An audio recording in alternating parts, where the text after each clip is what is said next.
Well, now we're ready to install the motherboard into the case. Before we actually mount the motherboard inside, we need to make sure these wires are hooked up correctly. Now these wires go to the front panel switches and lights, and we need to make sure they hook up to the right connections on the motherboard. In this case, they're actually clearly labeled, so we don't even actually need the documentation for the front panel on the case. But on the motherboard, they're a bit difficult to see. So we're going to do our best, but what you really need to do is refer to the documentation for any motherboard to make sure you hook them up to the right connectors. So let's take a closer look at these connectors and make some comments on each of these connections that we'll be making to the front panel. First of all, we'll start with the 4 pins at the top of the left-hand side of this bank of connections. And you'll see that it's actually barely labeled. It's kind of hard to see, but it says SPK. Now SPK is short for speaker, and it's always 4 wires. Furthermore, if you put the speaker on backwards, it's still going to work just fine, so it doesn't really matter which way you put it on. Just make sure you get it on those 4 wires. Next over, we have the label on these 2 pins is labeled IDE LED. Now that's IDE is another name for hard drive on these systems, and LED is another name for light. So that's the hard drive light. And there'd be a light on the front panel for that. Now this one, with any kind of light emitting diode, if you get it on backwards, it isn't going to work. It won't hurt anything, so you can always try it one way if you don't have the documentation, and if the light doesn't come on when it should, then just turn it around the other way and it should work. So that's for any light on the front panel. The next one over, we have the power switch. It's kind of hard to read it there, kind of difficult, but you see the SW there, so that's the power switch, and that's those 2 pins right there, and those 2 pins will hook up to the power switch. Once again, it's a switch, very similar in that way to the speaker, that if you put it on backwards, it's still going to work just fine. So you don't need to worry about which way that one goes on. And the same thing for the last one on this row, the reset switch. Actually, it says RST, and that just means reset, and that's the reset switch. So you put that on to the reset switch, and if it goes on backwards, it'll still work. Now there's one more connection, and it's on the bottom row, and it's not clearly labeled. It's called KB lock, and it's a row of 5 pins. Now KB lock used to be the keyboard lock, and they don't really use that anymore. But along with the keyboard lock, which takes 3 pins, 2 of those pins in that row of 5 is actually for the power light, the LED that comes on anytime the power is on. In order to know that, you couldn't detect that from this motherboard. You'd have to read the documentation for any particular motherboard to find out where the power light is. So that's the last 2 pins there, and once again, if the light doesn't come on when it should, you just got it on backwards. It doesn't hurt anything. Just plug it in the right way and it should work just fine.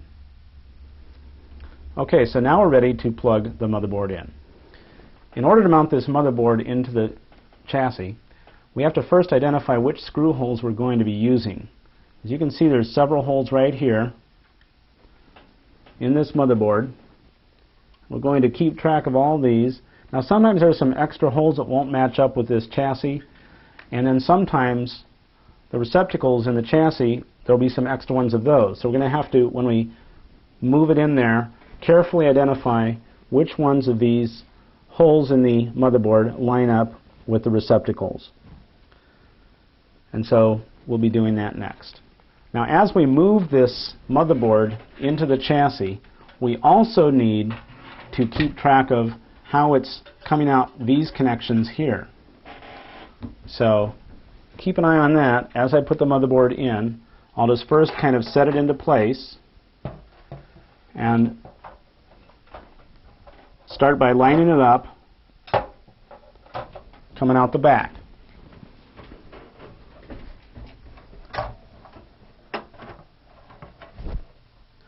Sometimes you have to help. There we go. Sometimes you have to help by taking your finger, just kind of jostling it back and forth, get him to come right out.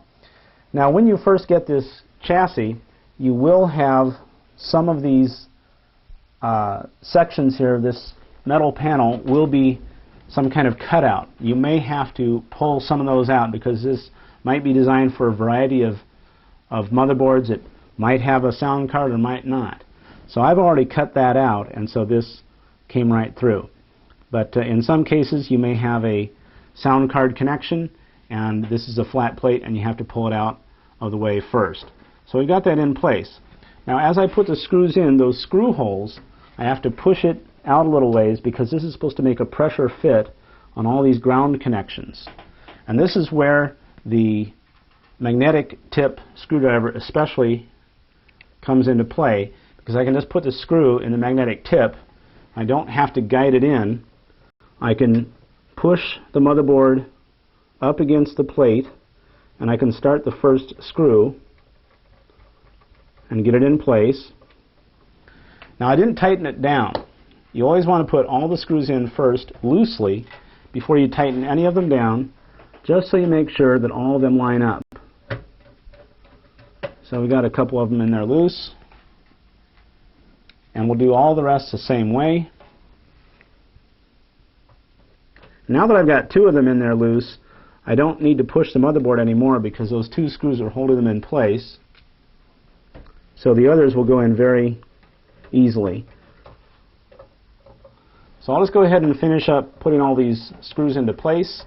Then we'll do the same thing with the other motherboard and the other system as well. All these motherboards are going to be similar in the way that they go in.